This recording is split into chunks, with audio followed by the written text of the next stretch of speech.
Good morning, everybody, and welcome to our 9th annual Wild Wisconsin Winter Web Conference. This is day number 2. I'm Jamie Machik with the Wisconsin Valley Library Service, and I'm moderating the marketing track today. And assisting me is Jean Anderson with the South Central Library System. And we are so glad you're here. And when I say we're glad you're here, we really mean it, because without you participating and asking questions, it wouldn't be the same. It wouldn't be a great experience. So we are really glad you are here. Our presenter for this first session, kicking off the marketing track, is Trenton Smiley. And Trenton is the Marketing and Communications Director for the Capital Area District Library, or CADL, based in Lansing, Michigan. And he's going to be talking about inclusive marketing. So Trenton, the stage is yours. Thank you. Good morning, and thanks for inviting me back. I think the last time was about 2 years ago, and I was doing a presentation from Cayman Islands, if you recall. That's right. That's right. You were on vacation, and we were all freezing. We were freezing here, and you were in the Cayman Islands. Yes, yes, because we did the marketing track 2 years ago. So it's a lot different this time. I'm looking at snow now here in Michigan, so definitely a lot different. Again, thank you for joining me. We're definitely going to kind of set the foundation of inclusive marketing for you. We definitely want to set aside some time to have some dialogue, to answer questions, and if you have any type of examples of things that you're doing, I definitely would want to hear about that. Definitely it's going to be a learning experience for both of us. So let's go ahead and get started. First of all, I just wanted to kind of give an overview of Capital Area District Libraries. Pretty much my team consists of myself. I have a social media coordinator who does all of that, our content creation, that's videos, posts, taking pictures and so forth is kind of her role. Then we have a graphic designer, and then after that we have a marketing assistant, which is a part-time position, and that person pretty much takes care of creation, proofing of a lot of our content, our copy. She does things of uploading events and things to our database, our events database, and so forth. We are based in Lansing, Michigan. It's probably about 15-20 minutes down the street from Michigan State University in East Lansing. Pretty much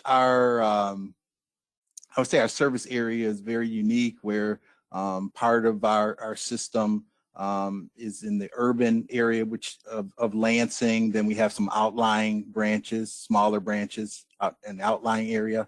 And then we have a couple of branches that are actually kind of in the suburbs.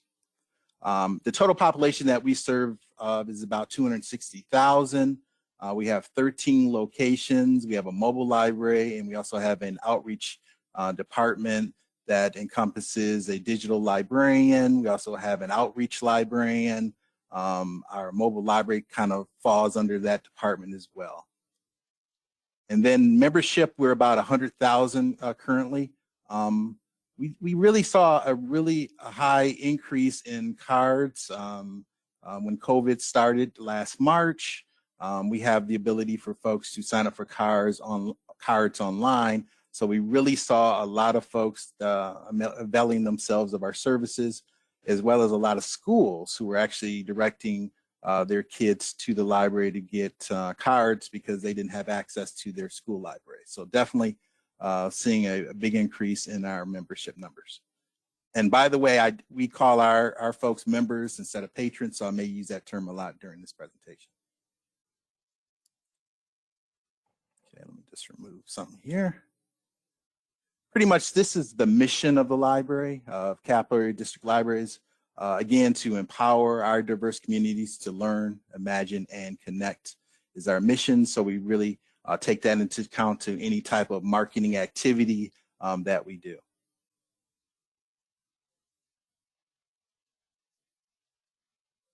Oops, having this stuck here. Let me try it again here. There we go. Normally what I like to do for any presentation, marketing presentation I do, is to kind of go through the marketing funnel.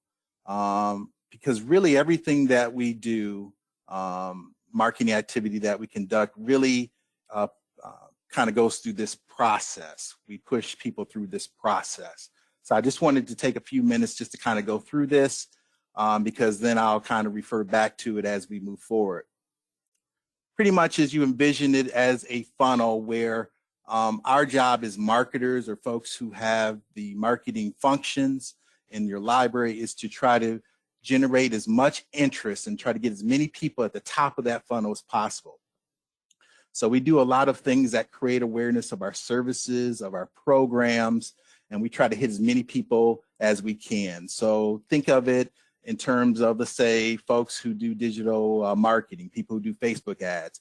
You normally see a reach. They give you a number when you look at the analytics. There's a reach of the amount of people that you see. Let's say you hit 10,000 people during a particular ad, or you hand out, 100 flyers. You know that you're not going to get all of those back, but that's actually the reach that you're trying to maximize. So those are the number of people, all the people that you're trying to reach. And as we kind of go through this funnel, it kind of, streams out a little bit. It starts getting a little bit smaller. So then from awareness, then the process is that person that you provided the information to, or saw your ad, is considering, is this the service that is going to meet my needs or my family's needs? Is the location near me? Is it convenient? Do I need the service right now? So they're going through the whole consideration phase. And then from that point on, you go to the conversion.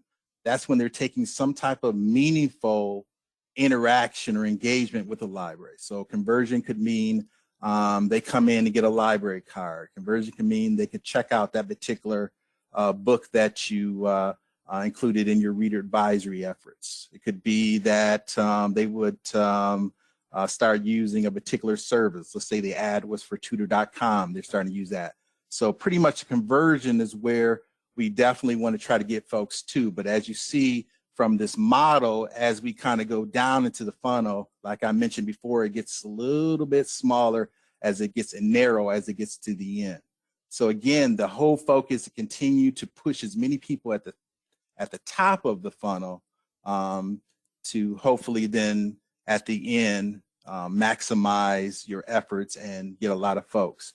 Ultimately, and a lot of what this particular approach will do is to allow for us then to turn our regular users into loyal users of ours who hopefully then become advocates for the library. So it's really of building that relationship and really getting them to really make us a part of their lives. So inclusive marketing really allows for us to do that. So what is it? Marketing that will be highlighting or solve for an aspect of diversity where inclusion exists. So pretty much we are speaking about content, messaging, processes, and technologies that enable marginalized or underrepresented groups to fully experience and connect with your library. Inclusive marketing is more about removing exclusion through a better understanding of the communities that you serve, the diverse communities that you serve. Ultimately, our goal is to create marketing activities that resonate with people of all backgrounds, regardless of their race, their gender identity, age, religion, ability, sexual orientation, and otherwise.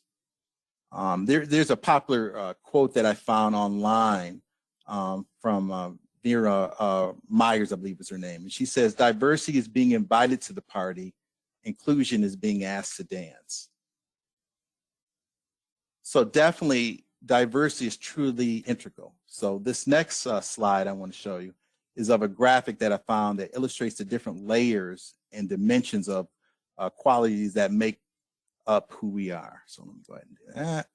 So if you can just take a look at this for a moment, all the different things that kind of go into the different traits we all have, inherited, cultural, behavioral. Just kind of take a look at that for a second.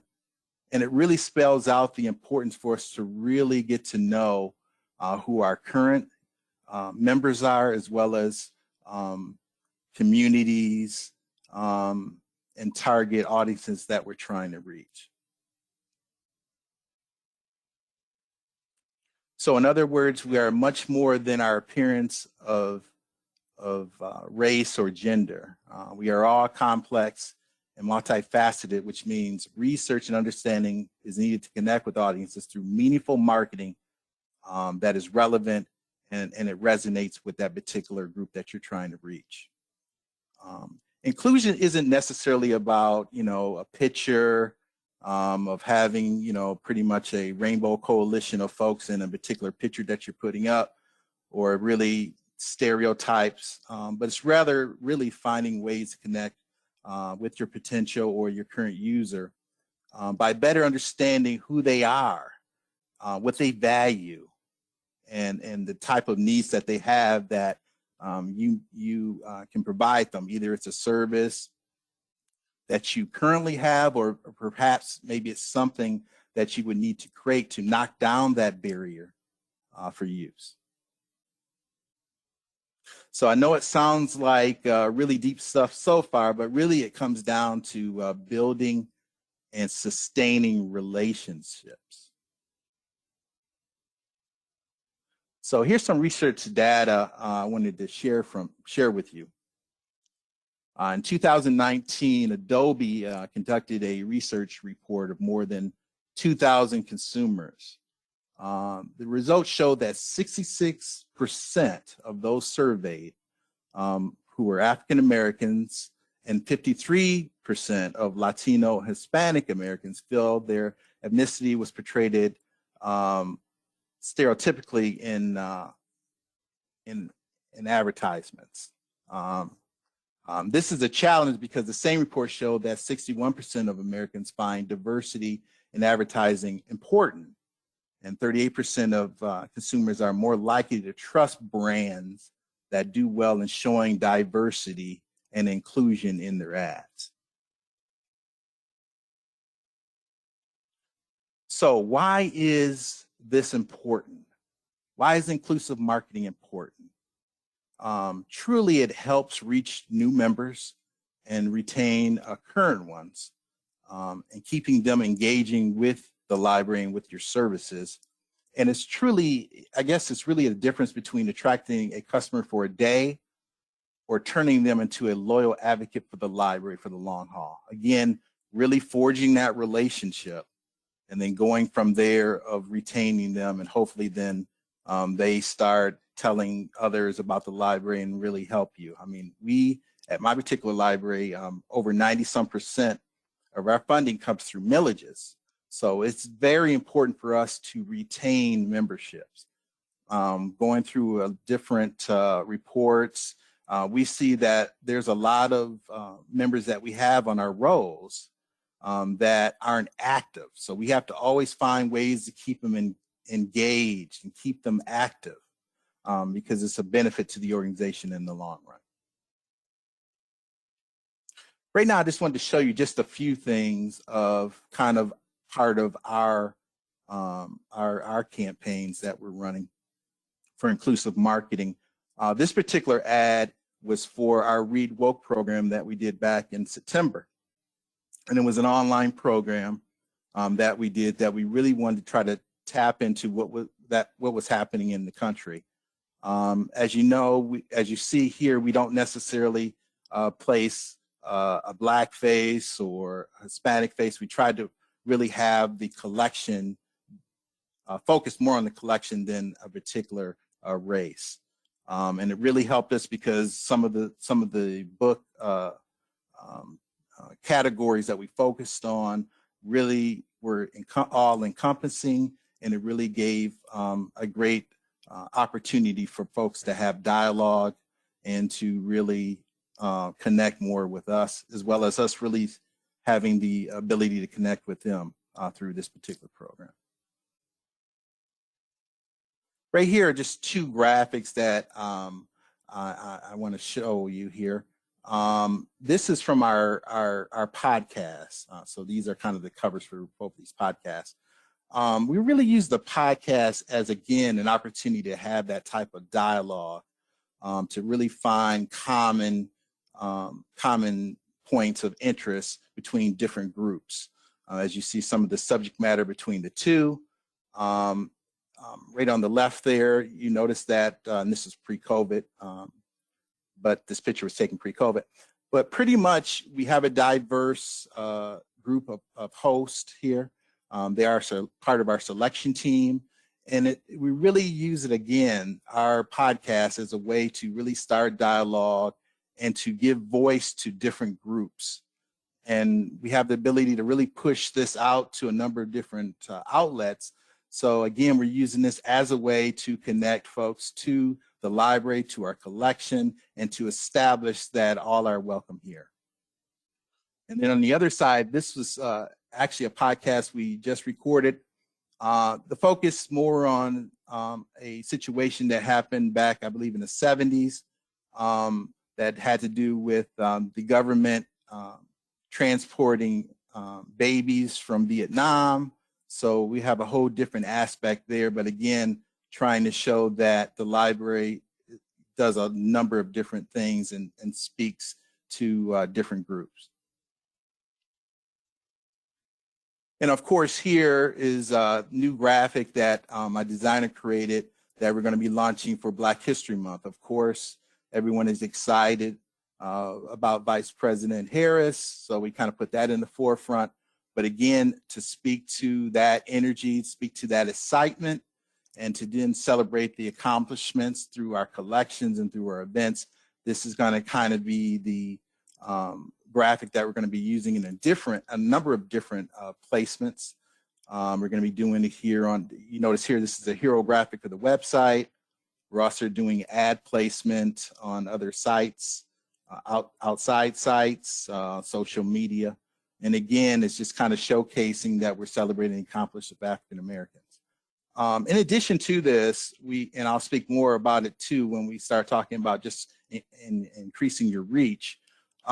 We've done a very good job of really forging partnerships. So for instance, for Black History Month, we already have a partnership with one of the local stations where that station is going to be running vignettes of famous African Americans in history. And then the library is going to be part of that as a place for folks, once they see the vignettes, to then research more on the particular person that's being featured. So it's really a great partnership. And again, it kind of puts that information out for us to be able to hopefully get in front of someone who is not a user or a member, and to perhaps bring them in, or to show that we're an inviting place. Okay, before I kind of go into the barriers, I just want to take a few minutes to have you share with me some of the barriers that you're having right now to connect with groups who you know are out there, but for some reason they're just not big users or members of your library. So could you help me out with that then, Jamie? Yes. So please, in your question box, feel free to share. As Trenton said, what kind of barriers do you currently have to inclusion in marketing? What types of audience, or who are you trying to reach? And what do you think are some barriers to that? Okay, so I'm going to share some of the responses coming in. One of them is lack of internet connections with all groups of people. Yeah, right now it's hard because we're limited to curbside services only. In the short term, it's hard to help connect with some. Another one, very few of our staff, very few staff speak Spanish in the library. Our non-white, non-English speaking populations use our library, but they don't necessarily come to programs other than story time. And another one, not every person in our community has access to social media. We don't have a large staff, 2.5, and we rarely leave or hire, so we don't have time for extra programs. People who are poor, they get one fine and they never return. Homeless people. How to engage with the Latinx population that may not know what we have to offer or how to connect with them. Our community is mainly composed of older white people, and there's not a lot of diversity. Again, not enough staff or limited internet access. Latinos in our area are afraid of immigration finding them. Let's see, I'm trying to see some things. Budget constraints and not enough time to do more community engagement with specific groups. Okay. Another definite lack of diversity in staff, also lack of funding to find quality resources, including inclusive graphics and images. I'll read one more for you. We want to get better at reaching diverse audiences through our partners, but it's hard getting to that point where you can ask people to share things out consistently, especially now when everyone is so overwhelmed. Sure. So I think that gives a nice snapshot. Sure. Thank you for sharing all of those, everyone. Yes, thank you so much. So yes, I've heard those before. Actually, my system has similar problems and concerns, but there's definitely a lot of opportunities too. So some of the barriers to inclusion in marketing definitely is lack of diversity within staff. Even within our organization, which is fairly large, there still really isn't a lot of diversity. Predominantly, I would say white, female. I recall a situation where we had an African-American member come in, and in our administrative offices, there's pictures of all of the branch heads right on the wall, the branch librarians right on the wall, and there weren't any of the color. And the person just said, "Wow, how troubling that is." So it's definitely something that we're trying to address. But you know, again, we just have to kind of try to do other ways to connect, because a lot of folks want to see people that look like them, especially in our branches. When they do outreach or when they go in, they want to be able to see someone that looks like them or from their community. So that's something that's definitely important. But really, and I'll kind of tap into this too when we talk strategy, but there are some opportunities, like I mentioned before, with partnerships. If you have a lack of diversity, perhaps, let's say, for instance, if I was trying to reach out to the Hispanic population, then there's organizations that are really doing things with that population. So I would really try to tap into that type of synergy and see if there's some type of joint project you could do together. Actually, I did something similar to that because, to be honest with you, I just didn't know enough about that particular population, and I just didn't want to go in making assumptions, which is one of the bad things that could happen when you're doing inclusive marketing.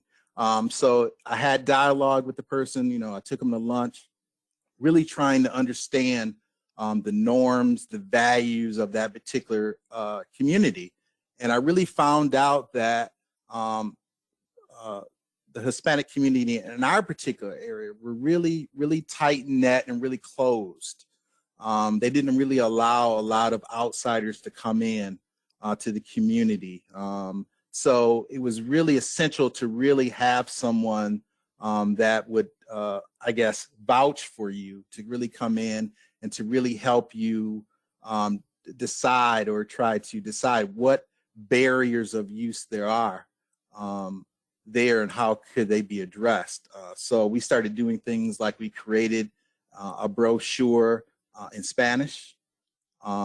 We started finding events that were community events that were ongoing community events within that community, and tried to find ways to connect the library to it.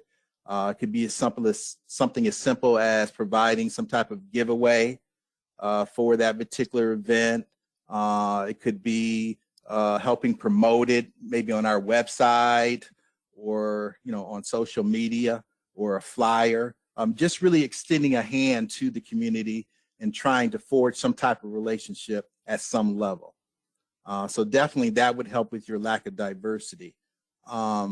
And again, that's really important, to really have someone that could have on staff that could advocate for these different groups that you're trying to approach. But again, if you don't have them, then it really would be a good idea to try to attach to someone that's already a part of the particular community that you're trying to address. Lack of knowledge. Research is key in any time you're trying to attract a new audience. Research meaning, really trying to go through doing, research through books, research through the web, research by actually attending functions within that community, or like I mentioned before, sitting down and speaking to community leaders within that community. There's all kinds of different agencies that you could actually go to as well, who have already a strong foundation and a strong relationship with certain communities. For instance, we were trying to reach out to African American community. So we had reached out to churches. In the Black culture, the Black church is really the centerpiece. So really going out, having dialogue with pastors, having the ability to share information with their members, like flyers, summer reading guides, and that sort of thing, has really helped us make inroads in that community. So definitely try to go to folks who are within the community to get that knowledge before really trying to market to them. Lack of resources, someone mentioned it before. Lack of time definitely is an issue, lack of money. But again, trying to really tie in with other groups that are already having some type of connection would be key. Then that way you're kind of working off of the synergy rather than trying to reinvent the wheel. And that helps you with your time. That actually helps you with your money. Because again, you're just kind of, both of you guys are kind of playing off of each other.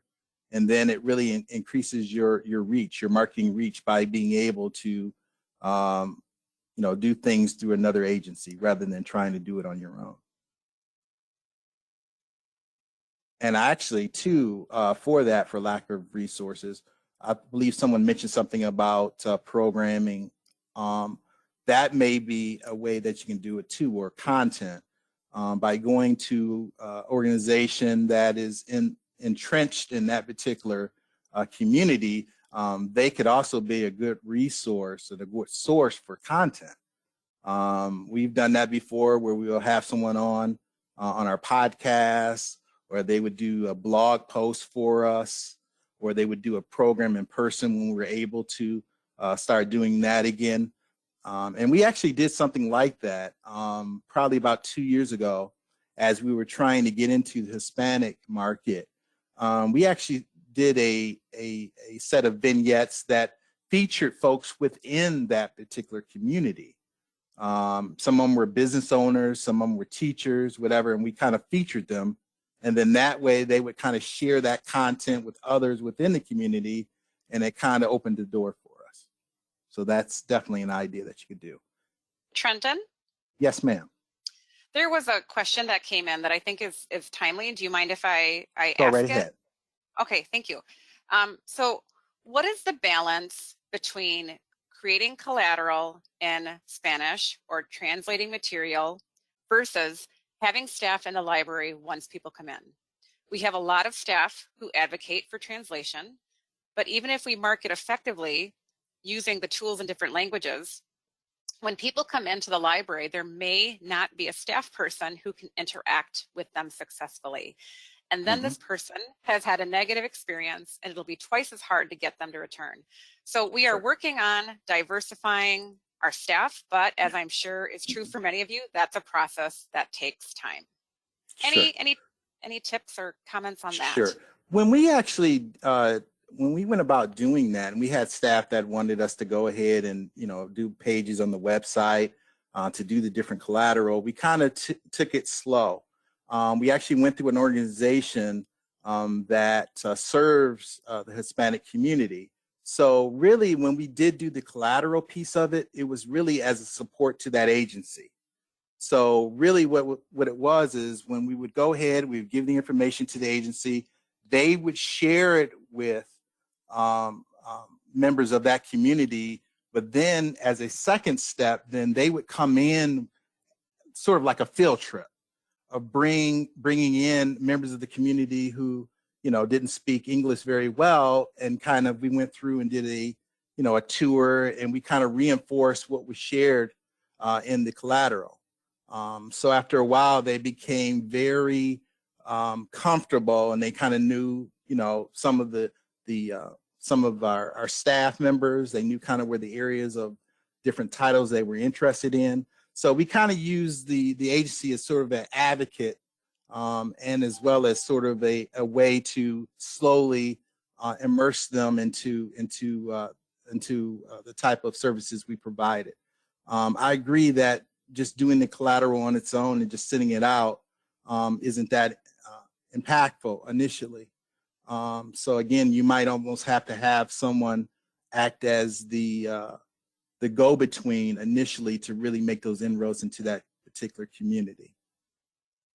Thank you. And this person said that is a great idea. I love the idea of bringing in a partner to help smooth the transition. So it's funny. That's a good job to be in. I didn't realize till recently how expensive it is to have things translated. It's very expensive. Right. So you definitely have to have some type of strategy in place to be able to make it pay off. But definitely, I would try to find someone that could be that person that could help you make those inroads.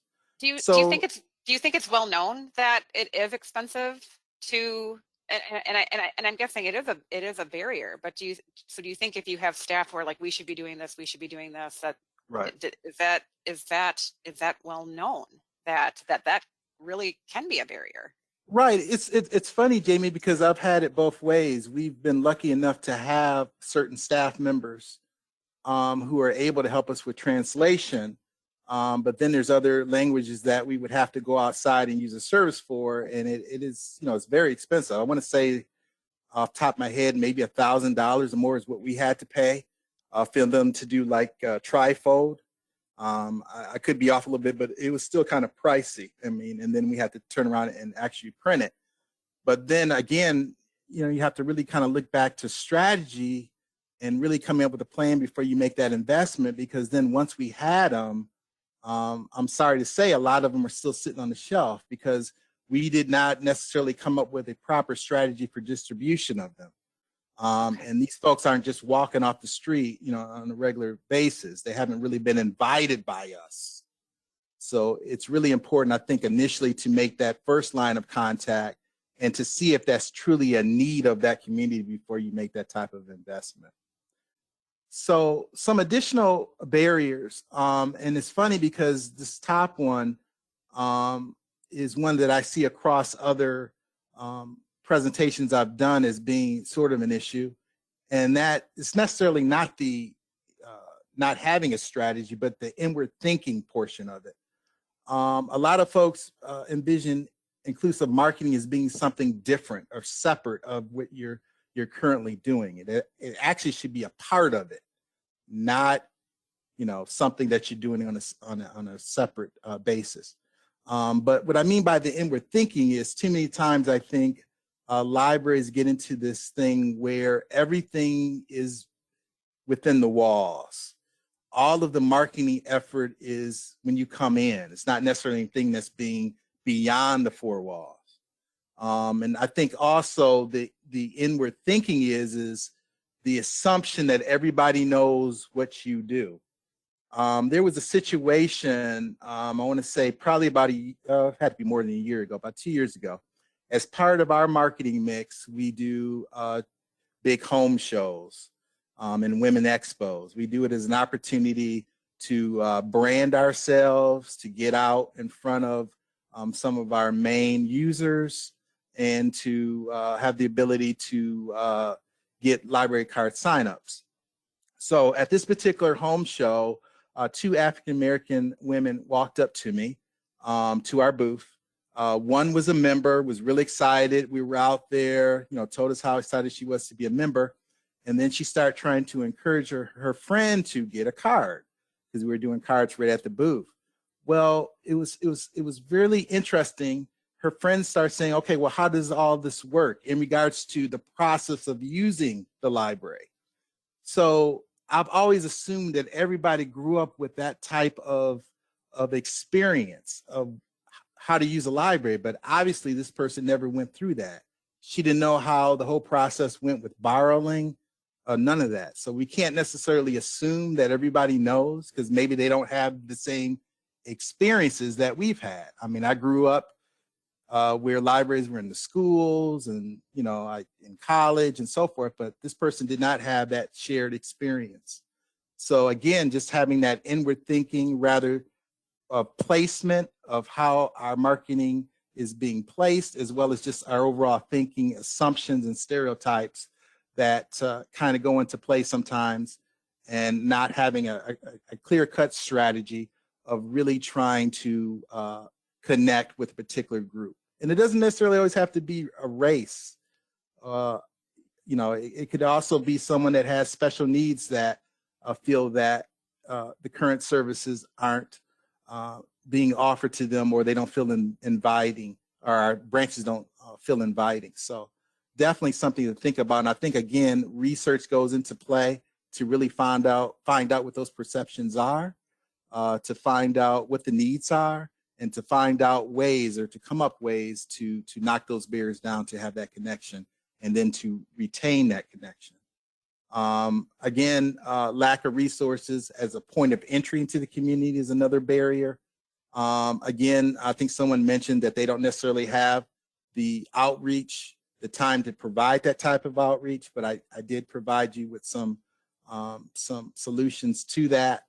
Again, I really think that is something that time has to be made for. I mean, it's easy for me to say because we have staff, but it's really sustaining your business. You know, it's got to be some kind of way that you continue to put people through that funnel that I mentioned earlier. Because the more people you put in, the more that you retain. You know, you just can't necessarily just stay pat. You have to continue to always grow. And then it's organizational reluctance. And I saw some other presentations, and they mentioned the same thing. And one of the examples that keeps coming up for this type of reluctance is, for instance, if someone wanted to do a drag queen story time.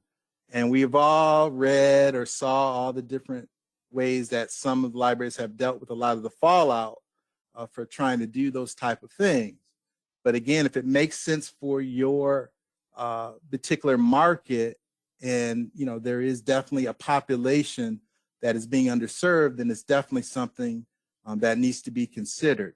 I guess my thought on it necessarily is sometimes you have to really take the temperature of the room. And what I mean by that is maybe you don't necessarily go to that as being your first step of having that type of story time.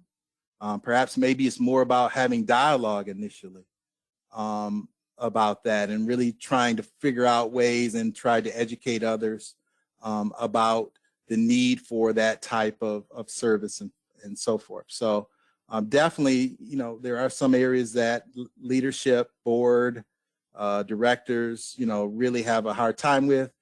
They're cool with just keeping things the way they are and not necessarily growth. So that's definitely something that would be a case-by-case basis in regards to organizations deciding what markets they want to pursue and how much resources they want to put toward retaining and bringing them into the fold. So something to think about. So the elements of inclusive marketing.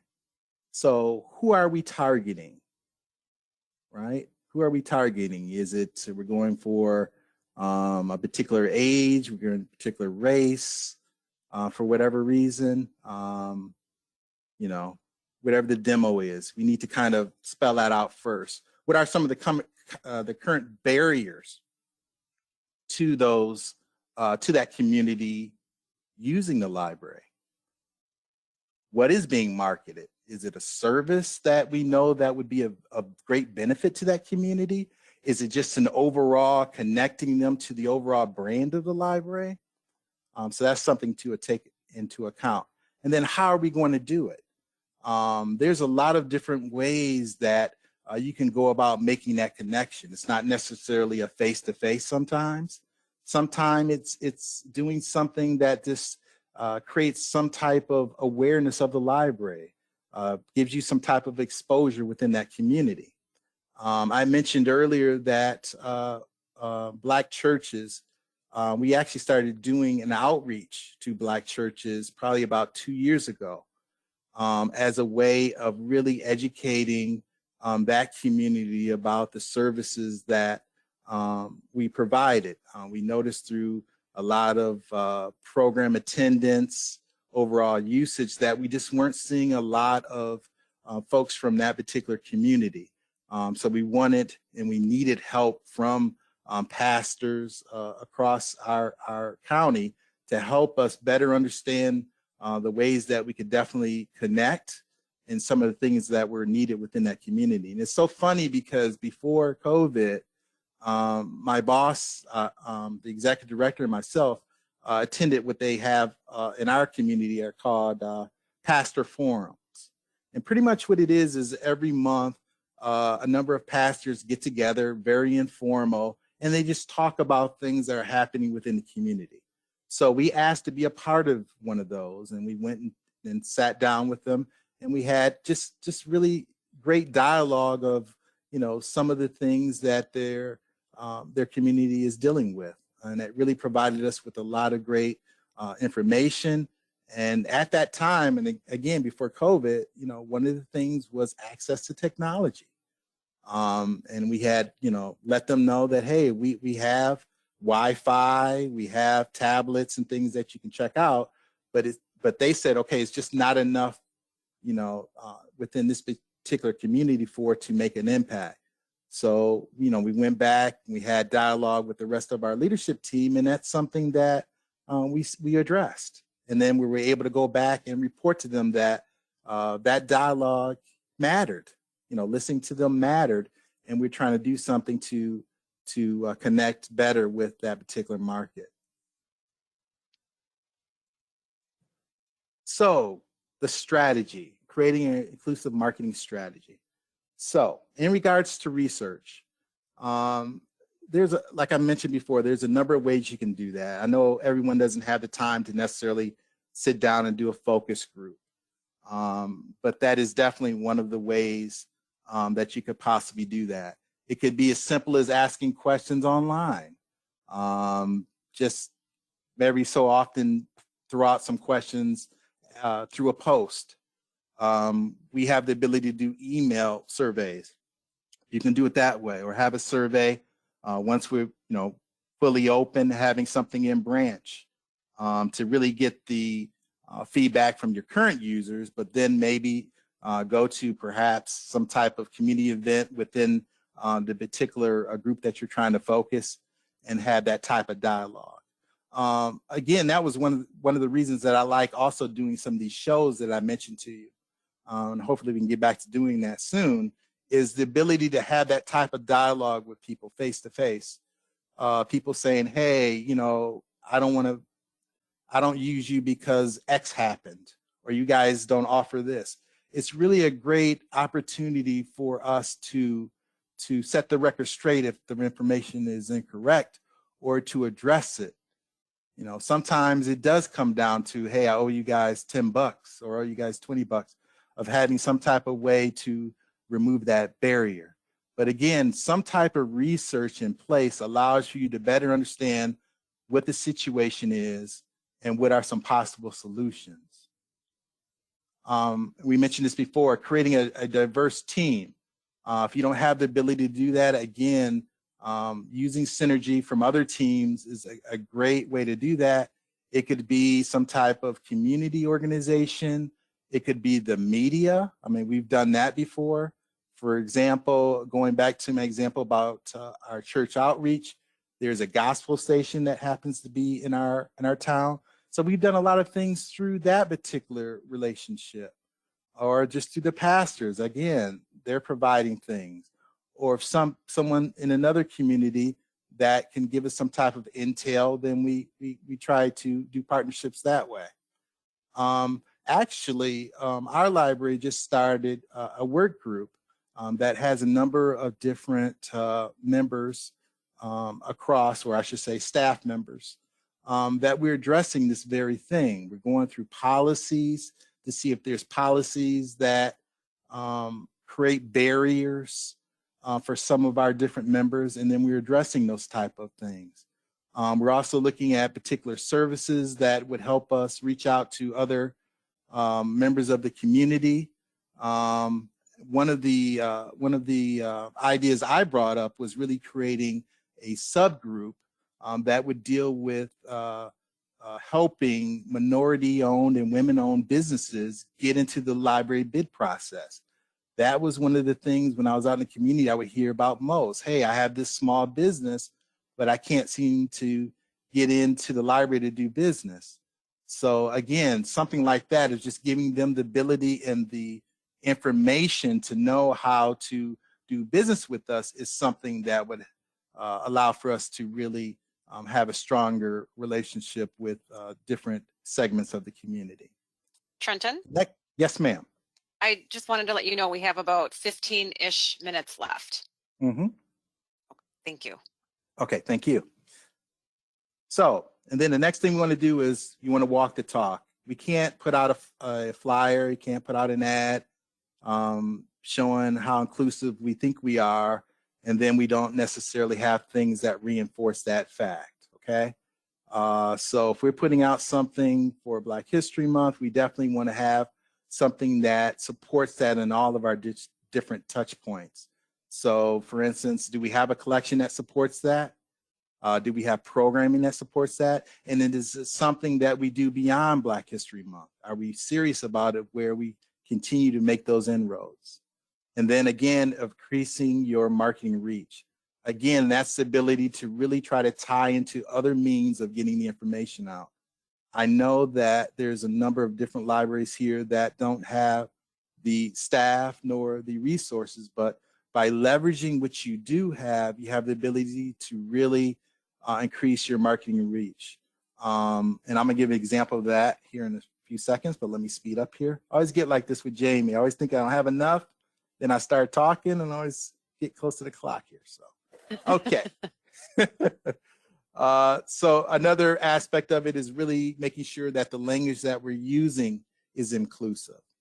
And I'm just going to kind of go through that quickly, make sure that we're not using slang or verbiage that may offend others, using the proper terms in regards to folks with disabilities. Gender neutral pronouns are in place, and that's something that we're doing a better job of at our system, is really doing more of that rather than not. So also I've had dialogue with our designer in regards to making sure that our print pieces are things that you know, could really appeal to folks, maybe folks who have some kind of vision issues or whatever. We're making sure that, you know, that the words and everything have some distance between them so they're more legible and easier to read, making sure that we're staying away from fonts that are hard to read, as well as colors. So we definitely, even at that level, trying to find ways to be inclusive and to knock down barriers. And then again, of just staying away from stereotypes, and it's really easy to fall into it. For instance, you know, we really make a conscious effort now to anytime we do families, because what a family looks like now is totally different than it was when I started. So it's not, you know, mom, dad, little Johnny, little Susie. You know, a family is totally different. It could be grandma raising, you know, kids. It could be two mommies, two daddies. So we really try to make sure that we are doing things where we're not really falling into stereotypes. Or if we're showing a picture of a boardroom and the male is the more dominant in the picture, being the boss. I mean, again, that's stereotypes that we really try to be cautious about, and we make sure that we don't fall into those type of things. And again, this just talks about the fonts and things that I just mentioned. So what I wanted to do is just to kind of quickly go through and show some of the things that we're doing, some examples, some screenshots. Prior to COVID, for our story times, I made an effort of going ahead and securing us TV time. At $75, we run story times actually on television on a commercial station for $75. We do it once a week. We do it Wednesdays. We have Read About It Wednesdays on this particular ABC affiliate, but we also share our story times on public access. And I'm glad that we started doing that, because when COVID hit and you have some folks who don't have the technology, they didn't have access to stuff we were doing through Facebook and so forth, but now they can see those through either public access or on regular television. And actually it's great placement. It's right after Good Morning America, so we lucked out. And now we're looking at doing it, expanding it to a second station where they're going to add it to their app. So they'll be running our story times. It's called Cattle Tales. So I just wanted to show this one to show that a couple of the segments that we do as part of that is we include American Sign Language as a way of being inclusive. And we also use the placement of that particular story time, which is in half an hour, to push other services. So it's really a great resource. This is something else here for our virtual tours. We have a lot of our libraries going to these. These definitely allow for folks who may have anxiety or whatever to kind of take a look at the library before they enter. Of course, we're not allowing them in now because of COVID. But again, this is really a strong tool, and this really allows for us to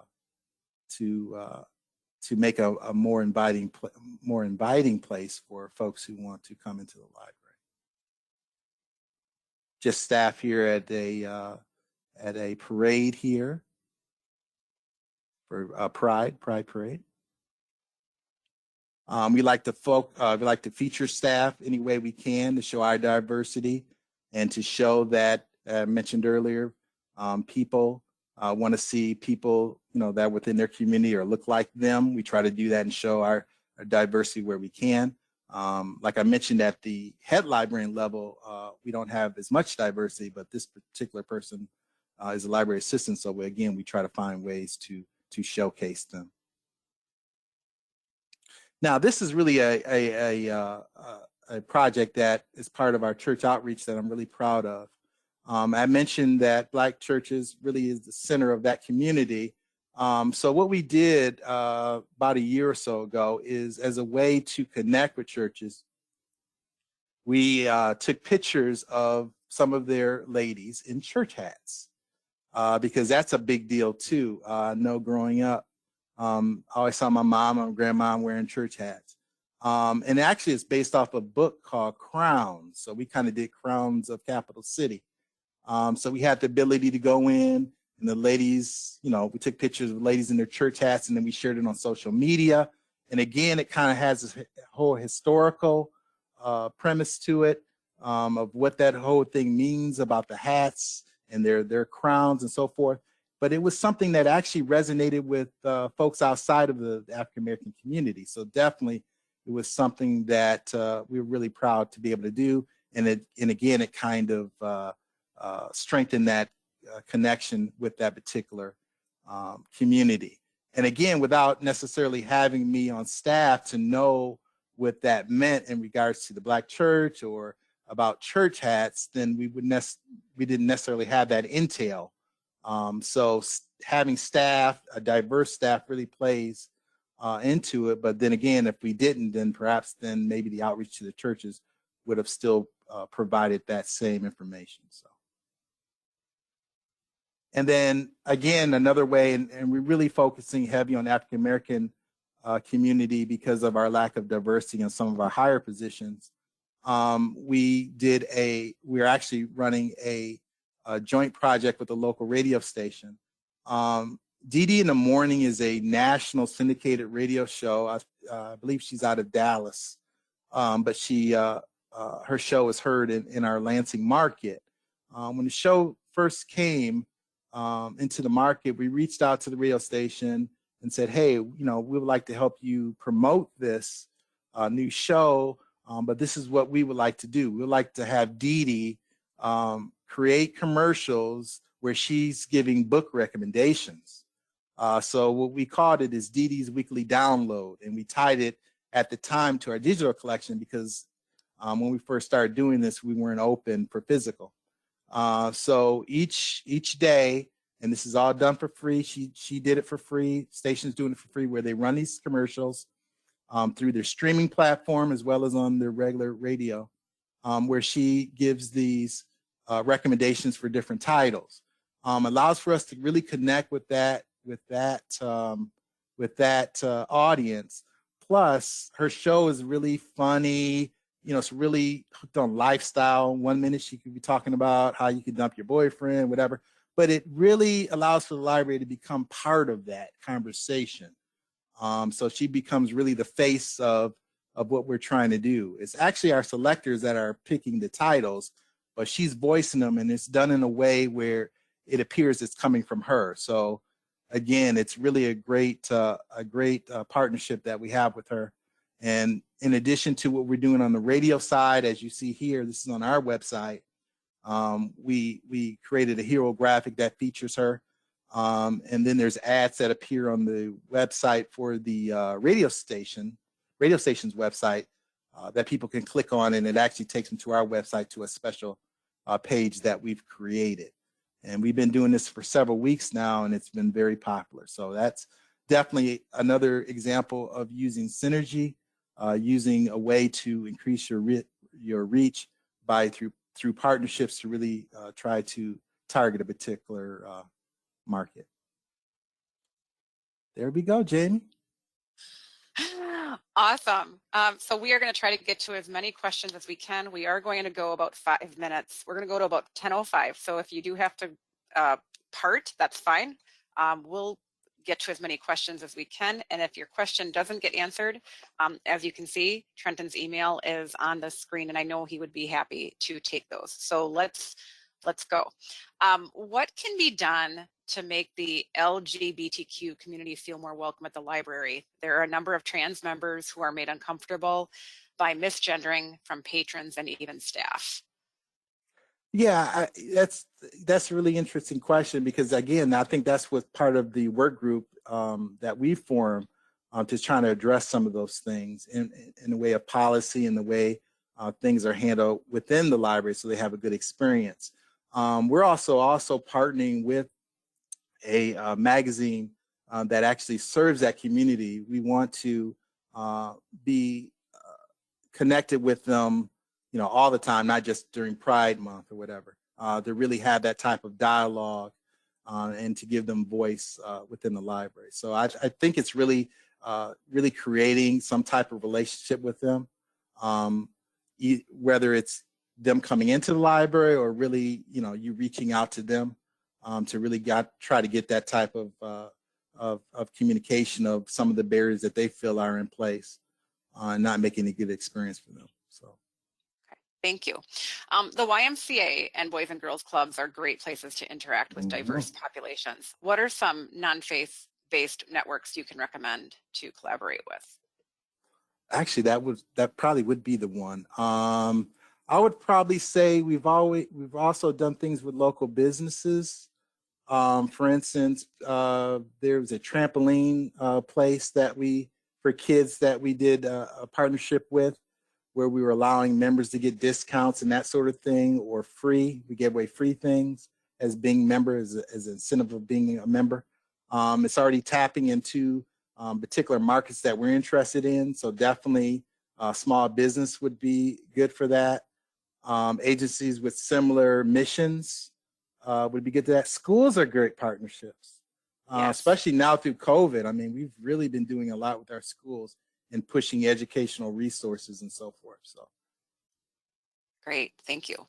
When you reach out to diverse community organizations to partner with, is there a danger that those organizations might feel you're asking them to do your work? It's a partnership. So actually, I have it's the opposite for us.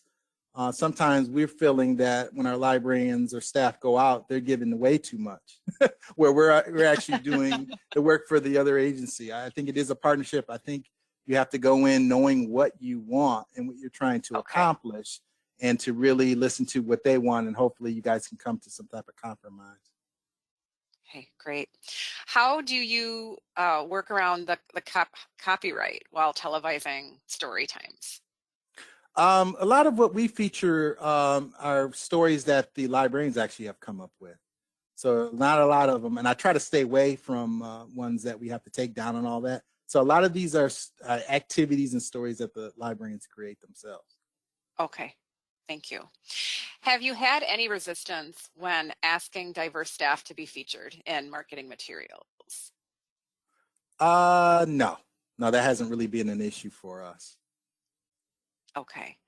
I think that is all the questions we have. I guess, last advice or tips before we part today? Trenton, you shared a lot of great information. We could talk, honestly, we could talk all day or several days about this topic.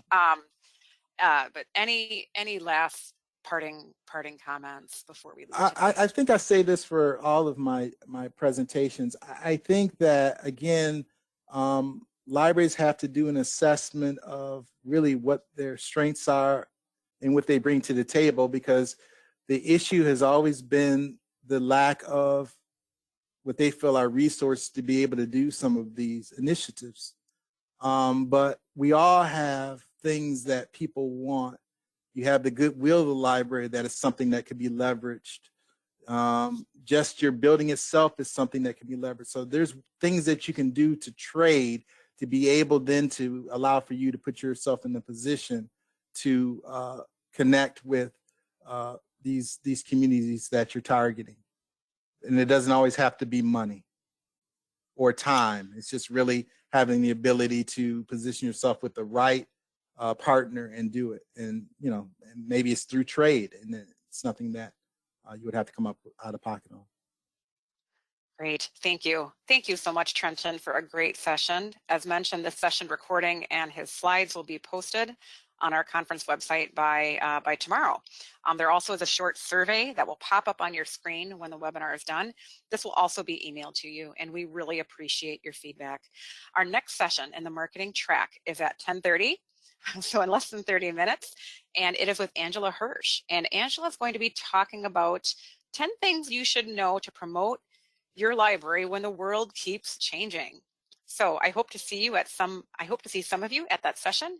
If not, I hope you have a great rest of your day, and thank you for being here. So long.